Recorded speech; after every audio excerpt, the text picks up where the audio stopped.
Le sujet que je vous propose, c'est la communion des églises protestantes en Europe. Pour dire qu'est-ce que c'est? Qu'est-ce que c'est que ce machin? Alors, donc en 4 points, on va dire bon, bah, qui est là-dedans, hein, les églises membres. Ensuite, un peu d'histoire, forcément. Ensuite, quelques extraits de textes fondamentaux. Et bien sûr, pour aller plus loin, c'est-à-dire des publicités pour des documents que l'on peut retrouver et acheter. Donc d'abord, cette communion d'églises protestantes, églises membres. Donc nous avons des églises de tradition. Je vous montre vite fait les logos des églises, mais pour faire vite, pour que ça vous parle. Voilà, parce que des fois les images, même si c'est dans des langues différentes, nous parlent aussi. Donc là, la tradition luthérienne, ça c'est la rose de Luther, c'est un peu un symbole important chez les luthériens. La croix au cœur, la croix au centre de la foi.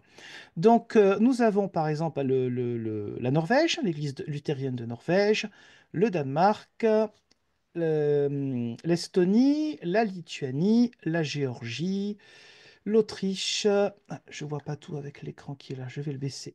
C'est La ça l'Autriche? Hongrie, Non. Hongrie, voilà, Österreich, ça Ah c'est voilà, d'accord. vous voyez évangélisch, mais c'est pas dans le sens des églises évangéliques récentes. C'est le vrai terme qui est utilisé à la Réforme. Pour ça que dans beaucoup de pays, on dit église évangélique ou évangélique luthérienne ou évangélique réformée.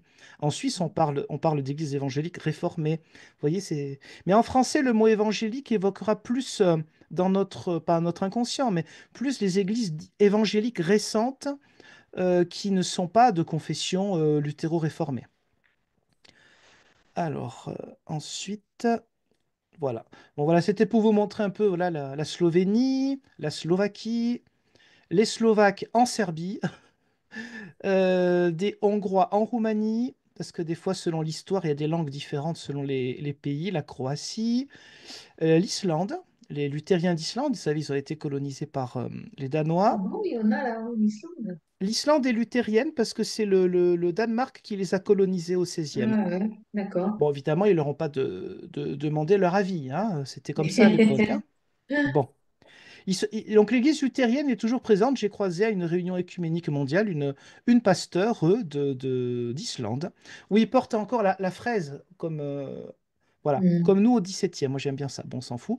Luxembourg, l'Ukraine, la Russie, le Liechtenstein, une quinzaine de paroisses en Italie, la Pologne, parce qu'une partie de la Pologne était allemande aussi, il y avait un monde germanique. Et pour ce qui est de l'Allemagne, justement, ça marche pas au niveau national, ça marche au niveau régional. Hmm. C'est l'histoire de l'Empire allemand hein, qui a toujours Hmm. été très fédéral, et aujourd'hui Hmm. encore par la République, la Bundesrepublik. Donc là, vous avez plusieurs Länder ou plusieurs régions, anciennes seigneuries, où vous avez donc des luthériens. La tradition réformée. Les églises membres donc de la communion des églises protestantes en Europe, vous avez l'Écosse, la Grèce, les Pays-Bas, l'Angleterre, l'Irlande, le pays de Galles, ça c'est du gallois, la Hongrie, beaucoup de réformés en Hongrie, hein, Hmm. la Lituanie, la Pologne, la Slovaquie, la Hongrie. Il y a plusieurs régions en Hongrie, c'est pour ça qu'on retrouve plusieurs fois le hongrois. Nous avons même des Hongrois en Serbie, des réformés hongrois en Serbie. Les Allemands, il y a quelques Allemands réformés du côté de l'Ouest, c'est-à-dire la frontière avec les Pays-Bas, c'est logique. La Suisse, il y a aussi des francophones en Suisse, hein, mais voilà, les réformés, évangélisch réformiert. Un peu en Autriche, Liechtenstein. En Espagne, la petite église dite évangélique, dans le sens protestant, depuis les années 1880, hein, c'est une des plus anciennes installées. Portugal, un petit peu. Luxembourg, quelques-uns au Danemark, la Croatie. Voilà. Nous avons aussi des églises unies. L'Église protestante unie de Belgique. Nous-mêmes, nous en faisons partie. Avant, nous étions deux églises, l'Église réformée de France et l'Église évangélique luthérienne de France. Vous savez bien que depuis plus de 10 ans, nous sommes une seule église. Hmm. L'UEPAL, sauf que l'UEPAL, ce sont deux églises unies, mais dans deux instances encore. Nous sommes une instance nationale.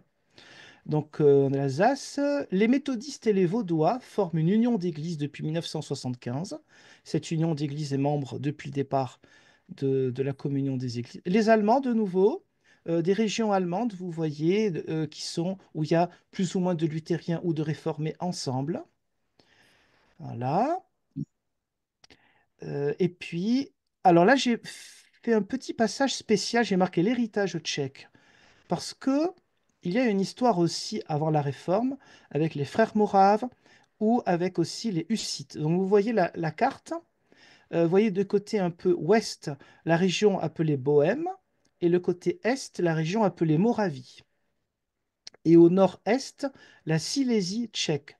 Pourquoi ça? Parce que dans ces régions-là, il y a eu des réveils religieux sur plusieurs époques, notamment au XVe siècle. Au XVIe siècle, il y a eu un lien avec les réformateurs dits, entre guillemets, luthériens ou réformés. Et puis plus Jean tard, il y aura Hus. aussi un renouveau au XVIIIe. Oui, vous avez une question? Non, vous avez dit les Hussites, c'est par rapport à Jean Hus? C'est exactement ça. Jean Hus, donc, qui est brûlé 100 ans avant la Réforme, hein, Oui, oui. en 1415, il est brûlé au concile de Constance, ainsi que son pote Jérôme de Prague. Et les Hussites, donc ce côté ouest, hein, côté bohème, il y aura aussi un réveil religieux morave, donc la région de Moravie, et cela va donner plusieurs églises depuis cette époque-là. Certains vont aussi émigrer dans des pays lointains. Là, vous Mhm. voyez par exemple, c'est en allemand, mais à l'origine, ça vient de Moravie.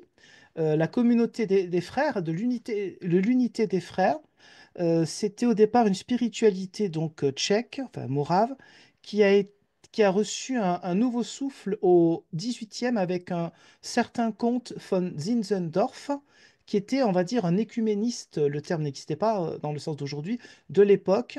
Et cette fraternité, vous en avez beaucoup aux États-Unis, par exemple, aujourd'hui.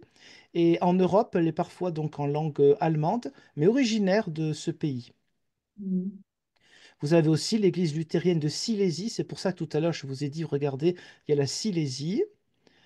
Alors, ces régions-là, bien sûr, je ne vous fais pas l'historique, mais ont vécu des choses très douloureuses, vous l'imaginez bien, notamment au XXe siècle, mais pas que. L'église des frères, Moi, euh, je vais vous oui. quitter. Je vais vous quitter parce que j'ai un impératif familial. Ah, j'espère que c'est pas trop grave. Bonne continuation et je vous dis à Ah, bientôt. à Merci pour. bientôt avec Au plaisir. revoir. Au Au revoir. Au revoir, bonne revoir. soirée. Au revoir. À bientôt. Donc, l'église des frères, là, c'est une spiritualité un peu évangélique réformée. L'église des frères, l'église tchèque des frères, l'église protestante. Donc là, on a une église un petit peu unie entre plusieurs branches. L'église tchécoslovaque hussite, qui en fait est créée au XXe siècle, mais qui donc, comme vous le voyez, se donne un héritage de la théologie de Jean Hus. Donc les Tchèques ont Mhm. apporté beaucoup. Ça, c'est un symbole, maintenant, j'aurai bientôt fini avec ça, méthodiste.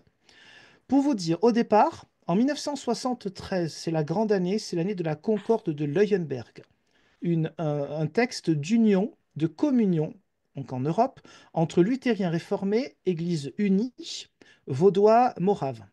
En 1997, la conférence méthodiste d'Europe centrale et du Sud, la plupart des méthodistes d'Europe ont signé cette concorde, qui historiquement n'est pas en lien avec eux, mais ils ont signé, du coup on a changé le nom. Nous ne sommes plus les églises de la Concorde de Leuenberg, nous sommes une communion d'églises protestantes en Europe.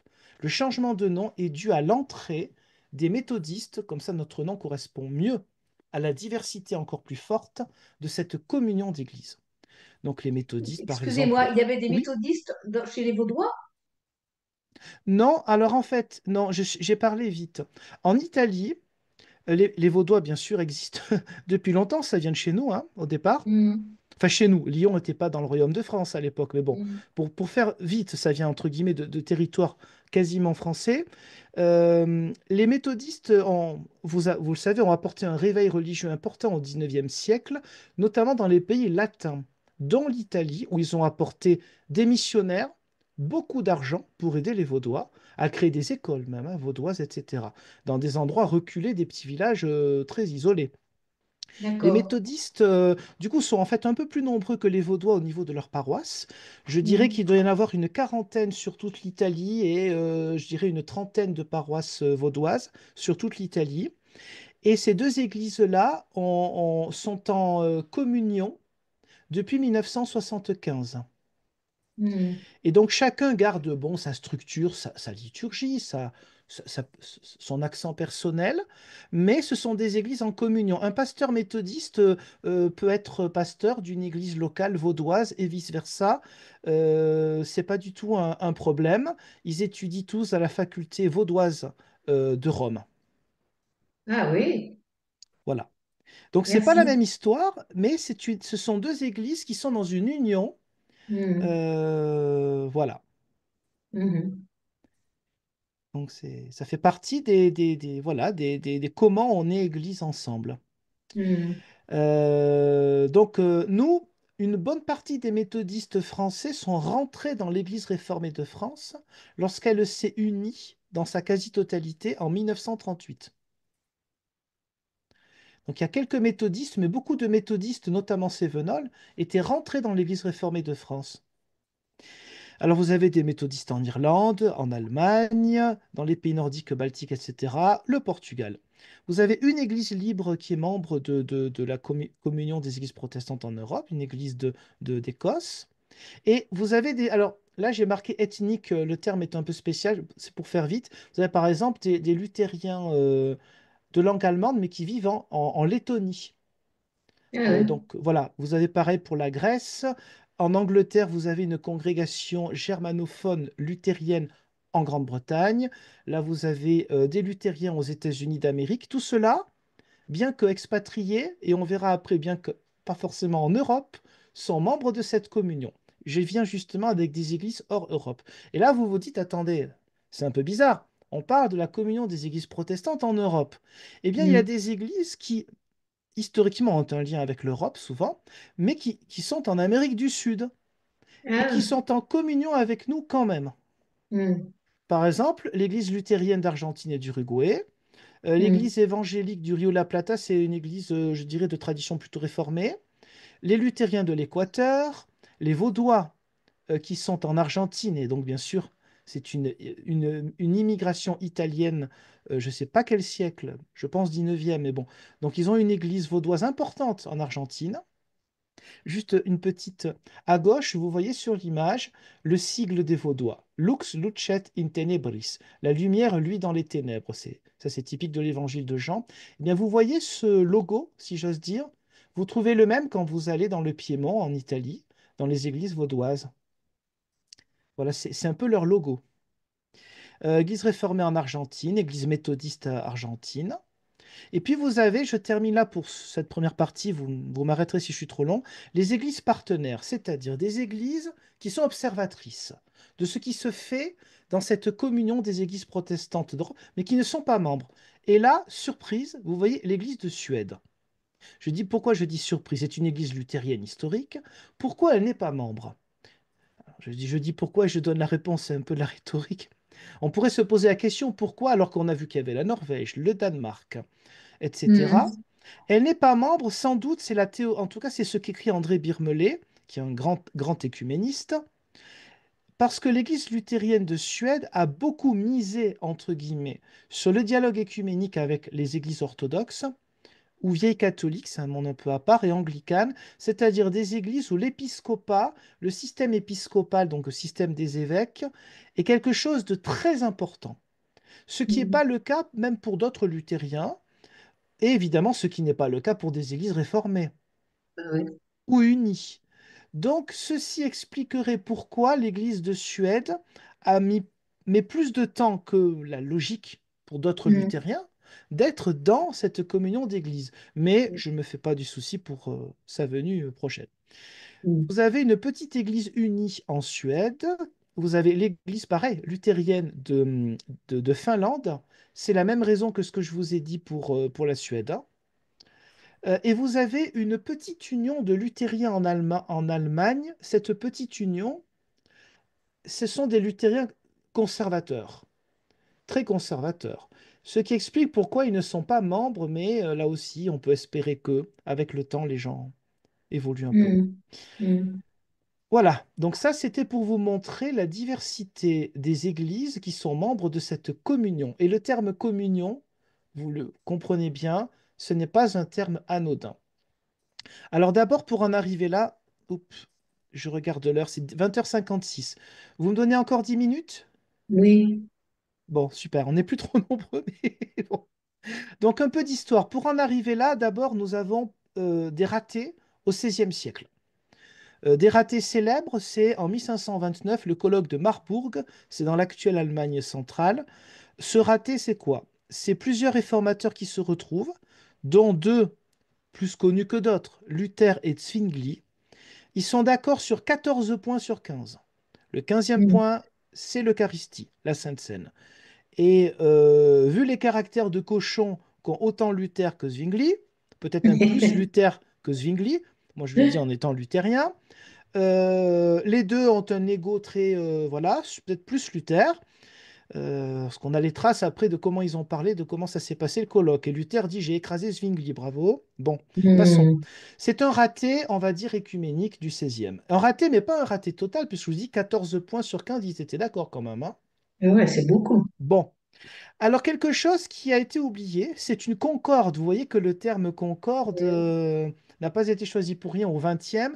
Il y a eu une concorde de Wittenberg, donc là où était Luther, où là, c'était quelque chose de positif, car là, on a eu un accord sur la Sainte Seine.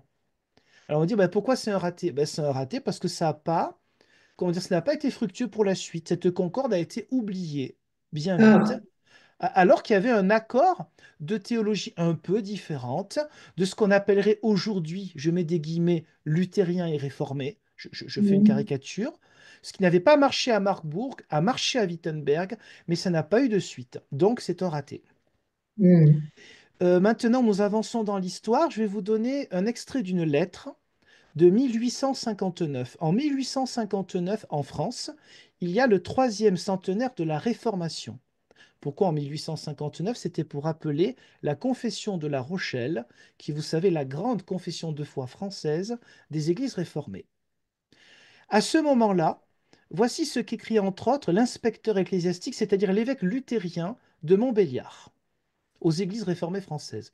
Nous avons donc à cœur de vous offrir, avec nos félicitations, en vue de la belle fête que vous vous préparez à célébrer dimanche prochain, la main fraternelle que le docteur Jacques André, chancelier de l'université de Tübingen, luthérien donc, refusa d'accepter au synode de Montbéliard en 1586 de la part de Théodore de Bèze, réformé, et d'effacer ainsi, c'est moi qui l'ai mis en italique, une tâche qui pèse sur nos consciences. Vous voyez, cette tristesse du côté luthérien, et sans doute des deux côtés, au XIXe siècle, de dire voilà, on a raté des choses ensemble entre luthériens et réformés. Il faut Mm. attendre donc le XXe siècle avec ce texte, je vous montrerai après où le trouver, qui est fondamental. En plus, ça fait que 6 pages, hein. Pour un texte théologique, il y a plus long. Euh, Peut-être vous regarderez tout ça. Ce texte de la Concorde de Leuenberg de 1973 est un fondamental.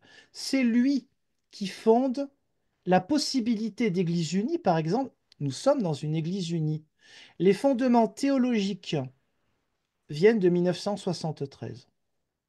Attention, il existait des églises unies avant, mais ce n'était pas forcément une réussite. Mais bon, ce serait retomber encore dans des trucs historiques. Il y a eu un essai, par exemple, en Prusse en 1817. 1817, c'était les 300 ans de la Réforme. Et en 1817, le roi de Prusse, qui était de tendance réformée dans un pays à 90% luthériens et 10% de réformés, donc c'est Guillaume, ça doit être, je ne sais plus lequel. Guillaume Alexandre III, je ne sais plus le nom, il a imposé par la force une église unie. Ben, ça n'a pas marché.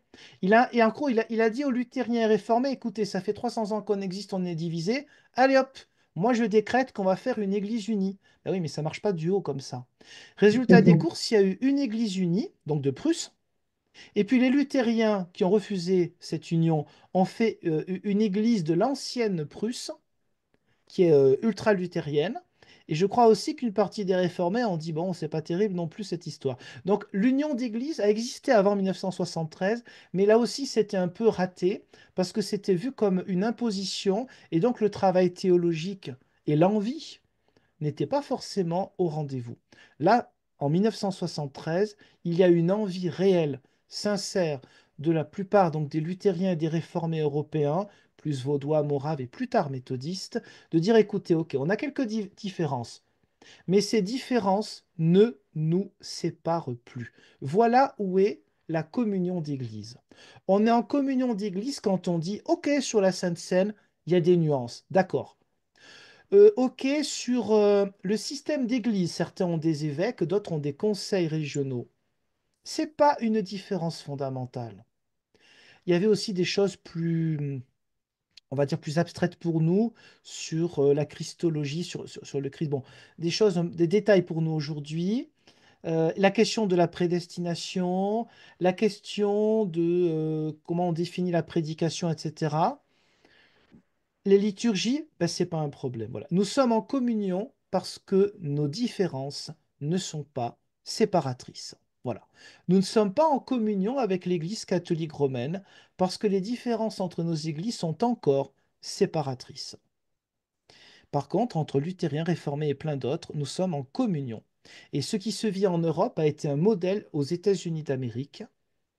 Aux États-Unis d'Amérique, c'est en 1997 qu'il y a une concorde qui a été signé entre toutes les grandes églises réformées presbytériennes, les églises, pas toutes, mais une grande partie des églises luthériennes. Et puis, petit à petit, ça se fait aussi avec les anglicans, les méthodistes, etc.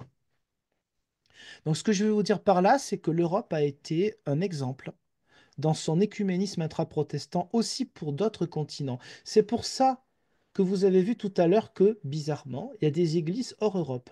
C'est pour ça que vous avez vu des luthériens d'Uruguay qui sont en communion avec nous parce qu'ils ont dit ce qu'ils ont fait en Europe, ils ont bien fait. Et donc, bon, ça fait beaucoup de textes là, c'est pour ça que je passe plus vite. Parce que dire, oui, mais depuis 73, qu'est-ce qui se passe? Eh bien, depuis 73, donc il y a des réunions régulières des membres délégués de ces églises-là pour, de temps en temps, nous pondre des textes théologiques qui développent ce que le texte de Leuenberg, je vous ai dit, c'était que 6 pages, hein, de 73, n'avait pas eu le temps de faire parce que c'était l'ouverture. C'était, on va dire, l'étincelle qui est allumée. Ensuite, on a développé, là, avec des textes plus longs, plus théologiques, ce qui nous unit, par exemple, sur la doctrine et la pratique du baptême. Euh, Peut-être voilà, par exemple, au numéro 3.1, cette appartenance à l'Église universelle et apostolique se concrétise dans le fait que le baptisé devient membre d'une communauté ou d'une Église. Notre baptême commun est ainsi un lien fondamental d'unité, en lien avec Éphésiens 4, 3 à 6, et par conséquent, un appel aux Églises pour qu'elles surmontent leurs divisions et manifestent visiblement leur communion. Pourquoi j'ai pris Mm. cet extrait? Parce que Mm. c'est un extrait, vous voyez Lima. Je ne sais pas si vous le voyez, Lima. Oui, oui, oui, oui. Alors là, pareil, qu'est-ce que le Pérou vient faire dans cette histoire? C'était Et là où il y même, avait des... pardon. C'est pas là où il y avait des Vaudois? Alors les Vaudois sont plutôt du côté Argentine, Ah oui, c'est mais là, je vais ouais. vous dire pourquoi on parle de Lima. Parce que Lima, en 1982, il y a une grande réunion du Conseil écuménique des Églises, avec un autre organisme écuménique lié à l'Église catholique, donc en gros la quasi-totalité des chrétiens, sauf le monde pentecôtiste non écuménique. En 82, vous avez un texte qui s'appelle BEM, Baptême, Eucharistie, Ministère, BEM. Ce texte-là, s'il n'y avait qu'un seul texte mondial, écuménique, quand je dis écuménique, là je parle de catho, orthodoxe, protestant, Ouais. voilà, hein. Au niveau mondial, ce serait celui-là. Et ce Mm. texte-là est fondamental. Ça s'appelle le document de Lima de 1982, Mm. parce qu'il ouvre des perspectives sur des sujets de division. Le baptême, Mm. pas tant que ça, c'est plus sur la liturgie. L'Eucharistie, ouais, c'est un sujet de division. Ah Et bah le oui. ministère aussi. Même plus le ministère. Eh bah oui. Et donc, ce que ce texte de Lima, baptême, Eucharistie, ministère, apporte, porte du fruit dans toutes les grandes églises qui sont dans le dialogue écuménique depuis 82. C'est pour Mm. ça que j'ai fait exprès de prendre cette citation-là. Parce que ce texte sera utilisé par plein de dialogues au niveau mondial et même au niveau catholique dans la lettre encyclique de Jean-Paul II de 1995 qui s'appelle Ut Unum Sint, qu'il soit un, Mm, pour reprendre l'évangile mm, de Jean. Donc Lima, si un jour vous voulez un peu commencer à lire un texte écuménique mondial, il est en mm, traduction française évidemment, document de Lima de 1982. Voilà, sur la Sainte Seine, on a développé des choses ensemble parce que, pareil, les frères Moraves qui ont une autre histoire, euh, les liturgies sont un peu différentes selon les uns et les autres sur la Sainte Seine. Le sens profond est le même. Donc, par exemple, la deuxième partie, là, on voit les éléments fondamentaux de la célébration protestante, qu'elle soit luthérienne ou réformée, sur ce qui fait la Sainte Seine, les paroles d'institution, les paroles d'invitation et de communion, le partage du pain et du vin, alors parfois c'est du jus de raisin, la prière Notre Père ou autre, action de grâce, louange. Et puis, le texte le plus long, en fait, c'est sur qu'est-ce que l'Église. Mais ça, je pense qu'on est... Ouais, on va rester après peut-être pour les questions. L'Église, une sainte catholique, dans le sens universel, mais pas que, et apostolique, c'est le mm. credo de Nicée-Constantinople. On parle beaucoup du credo cette année. Eh bien, voilà, vous avez des développements théologiques. Si jamais certains veulent que j'envoie le, le diaporama, comme ça, ils verront ça. Oui, oui, volontiers. Alors, ce que je ferai, c'est que vous me donnerez après Est-ce que vous avez mon mail? Oui, Vous m'enverrez vos mails et puis je vous renverrai le diaporama si vous voulez. Mhm, Et pour aller plus loin, donc c'est une vidéo de 1 minute, c'est pour vous montrer, voilà, vous tapez leuenberg.eu sur un moteur mhm, de recherche. C'est en anglais, mais à document, vous cliquez document. Quand vous avez cliqué document, vous baissez la page et là vous avez en français, entre autres. Il vous suffit d'aller à Download, vous cliquez, et là vous téléchargerez en français la Concorde de mhm, Leuenberg. mhm, Ensuite, ce que je vous propose aussi, c'est d'acheter quelque chose où là, vous avez plein de textes sur clé USB. Donc, vous pouvez taper clé USB Birmelet et là, vous allez à Audition Olivetan. Édition Olivetan, c'est Accords et dialogue écuménique, la fameuse clé USB qu'a édité André Birmelet. Vous avez des centaines de textes, dont la Concorde de Leuenberg, mais évidemment autre chose, en français. Pourquoi je vous dis ça? Parce que beaucoup de textes écuméniques sont en anglais, tous ne sont pas traduits, notamment dans les dialogues intra-protestants. Quand c'est avec les mhm, catholiques, en France, les catholiques français le traduisent. Mais quand c'est entre protestants, c'est souvent en anglais. Donc là, vous les avez en français. Et puis enfin, son livre fondamental, La Concorde de Leuenberg, 50 ans de communion ecclésiale, où ce que je vous ai dit, évidemment de manière très rapide, là, vous avez l'historique de cet écuménisme intra-protestant qui, comme on dit, qui est un phare aussi dans d'autres continents. Donc voilà. Merci à vous de votre écoute. merci. merci beaucoup. Merci. Je vous en prie. On a encore maximum 21 minutes.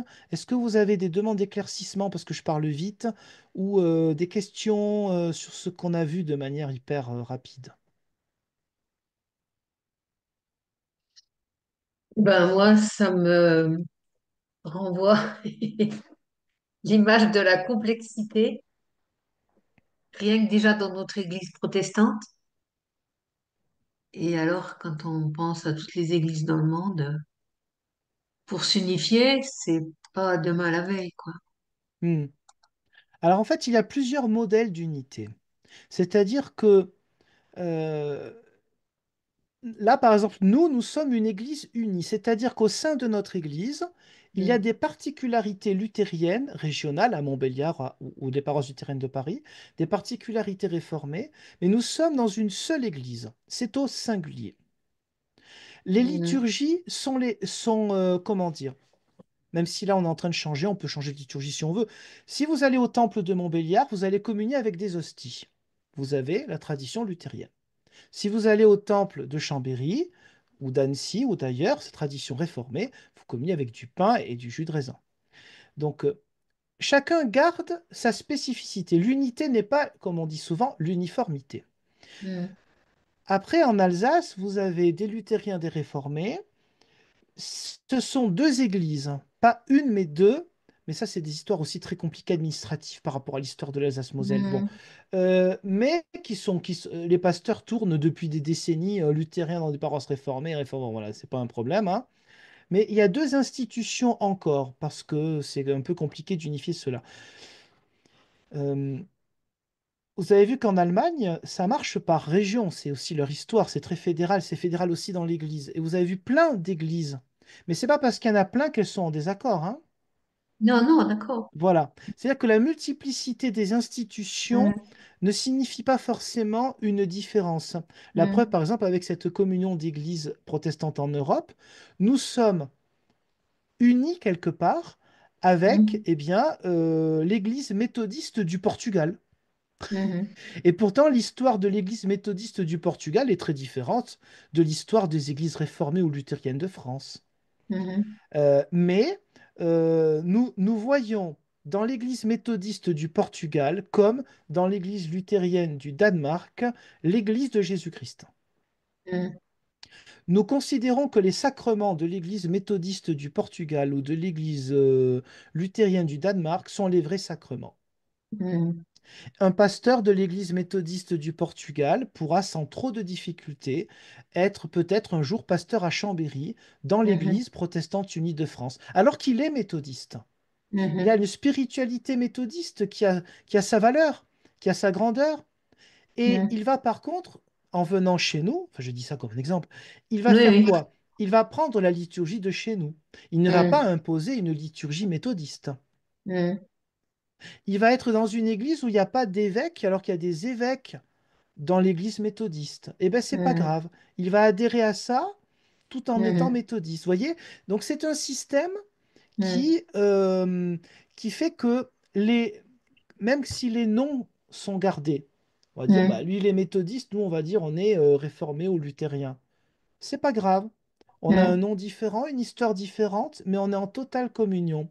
Mhm. L'exemple que je donne souvent, qui est une comparaison, donc il y a forcément ses limites comme toute comparaison, ce sont les congrégations dans l'Église catholique.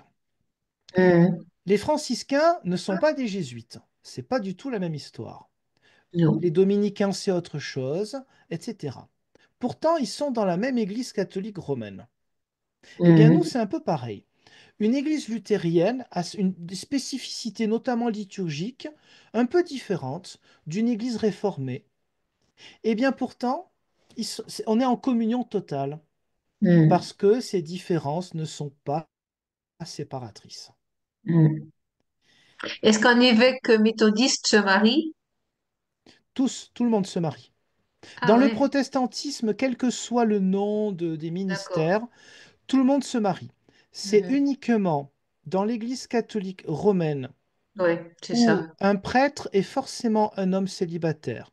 Mhm. Par contre, dans les églises orthodoxes, un homme marié peut être Ouais, ordonné prêtre, prêtre, mais oui, une oui. fois prêtre, normalement, il ne Ouais, peut pas se marier. voilà. Et les anglicans, Les anglicans, c'est comme les églises protestantes. ils peuvent se marier. Bien sûr, prêtre, évêque Ah ouais, d'accord. et des femmes évêques, comme chez Oui, les oui. luthériens et les méthodistes, hein. Voilà, d'accord. Ouais, Oui, oui. ouais, ouais. Ok. L'église anglicane n'est pas une église protestante, mais sa théologie est à 99% protestante, hein. Les anglicans, eux, ils sont en une autre communion d'église, qui Mhm. s'appelle la communion de Reuilly. Deux. Reuilly, les diaconesses de Reuilly près de Versailles. Ah, d'accord. Les églises anglicanes sont en communion depuis les années 90 avec les églises réformées de France, hein, et les Mhm. églises luthériennes. C'est-à-dire que là, et on va dire, on ne les a pas vus dans la communion des églises protestantes. Et oui, parce qu'ils ne se définissent pas comme une église protestante. Et non, moi je les Mais en croyais fait, beaucoup plus on est en proches du communion. catholicisme. Ouais, ouais. Ben, les deux. J'ai envie de dire les deux, mon capitaine. Mhm. Parce qu'effectivement, les anglicans, c'est un peu la porte dans des deux côtés. Oui, oui. Ils sont très proches du catholicisme sur la forme, mais sur Mhm. le fond, c'est une théologie qui est plus protestante. Tente, Ils d'accord. considèrent qu'il y a deux sacrements, pas sept. Ouais. Mais les anglicans, pour eux, le système épiscopal, les évêques, c'est pas une option. C'est-à-dire qu'on ne peut pas être anglican et dire les évêques, on s'en fout, on prend plus d'évêques, on fait un conseil régional à la mode réformée. Ça ne Mhm. marcherait pas dans une église anglicane. mm, Mais ça ne les a pas empêchés d'être en communion d'église avec les réformés français. Les mm, réformés espagnols, on a vu Iglesia Evangélica Española. Bon, euh, mm, c'est une autre. Vous avez plusieurs communions. Nous avons mm, une communion d'églises protestantes entre nous, luthériens réformés, unis méthodistes et d'autres. Il y a aussi une communion entre les anglicans, les luthériens et les réformés d'Europe. Il existe une autre communion entre anglicans et luthéro-réformés d'Allemagne. Donc en mm, fait, la difficulté, c'est que ça fait un peu des millefeuilles un petit peu partout. mm, Et ça fait partie de la limite de ce genre d'écuménisme. mm. Et c'est pour ça que j'ai envie d'en parler, parce que je me dis, c'est pas connu, Non. et c'est bête que ce soit pas connu, Mm, parce que ça fait un peu institutionnel. Alors peut-être ça peut être barbant, hein, voilà. Mais en réalité, on ne le sait pas, mais on a plein de communions d'églises. Et ça, il faut le mm. dire entre nous Ah et le bah dire oui, c'est aussi aux frères important. catholiques, hein, Et quand ils oui. nous disent, ah, chez vous, il y a plein d'églises. Ben, nos plein Mm, d'églises, elles sont en communion de plus en plus. Donc même mm, si dans le nombre, on va dire, bah, il y a l'Église protestante unie de France, c'est pas la même chose que la grande Église protestante allemande, on est en communion. mhm, Mais notre système de décision est un système national. Sauf mhm, enfin, les anglicans, c'est à la fois national et mondial. Mais notre système, nous avons notre synode national qui ne va pas prendre les mêmes décisions que le synode national des églises réformées de Suisse. mm, C'est comme ça. C'est un système national mm, qui respecte le côté linguistique et comment dire, d'un pays, d'une nation. Mais c'est un système qui ressemble beaucoup au système orthodoxe, parce que les orthodoxes, même s'ils ont leur patriarche et leur métropolite, ils ont des synodes. Alors c'est plus clérical, beaucoup plus clérical que nous. Mais il n'empêche qu'il y a quand même un côté national qui est important chez les orthodoxes. L'Église orthodoxe de Roumanie prend ses décisions, mm, et celle de Bulgarie va en prendre d'autres. mhm, Donc vous voyez, on n'est pas les seuls à avoir un système national. mm, L'avantage, c'est donc plus de liberté.